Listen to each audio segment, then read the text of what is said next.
আমার আল্লাহ যাবেন বিচারের জন্য রোজাদারের টেবিলের পাশে, কেমন খাইলেন, খাওয়া কেমন হয়েছে। আর আপনারা সেদিন নবীজির মায়ার চেহারার দিকে তাকাইয়া চোখের পানি ছাড়বেন, নবী গো এই তো এসে পড়েছে বিচারপতি, বিচার জানি কি হয়।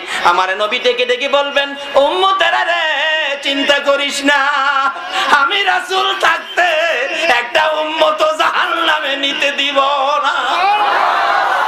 আপনারা তখন খাবার ছেড়ে দিয়ে বিচারের ঘোষণার অপেক্ষায় থাকবেন।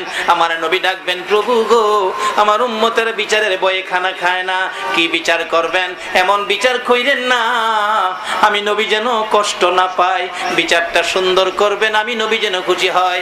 ও প্রভু 63 বছর জিন্দেগি এই উম্মতের মায়ার চোখের পানি তোমার কাছে জমা রেখেছি, তাইবের জমিনে উহুদের জমিনে আঘাতের রক্ত মুবারক তোমার কাছে জমা রেখেছি, এমন বিচার করো না আমি কষ্ট পাবো, আমি খুশি হব, এমন বিচার তুমি করে দাও। আমার আল্লাহ বলবেন, বন্ধু গো তোমার উম্মতেরা না খাইয়া রোজা রাখছিল, নামাজ পড়ছিল, আজকে তাদেরকে খাবার টেবিলে বসাইলাম, খাবারের মধ্যে বিচারের কোনো আইন নাই, খাবারের মধ্যে কোনো বিচার হয় না। যাও বন্ধু, তোমাকে খুশি করার জন্য না খাইয়া রোজা রেখে আজকে খাবারের টেবিলে খাবারের মধ্যে আমি তাদের বিচারের কাজ শেষ করে দিলাম।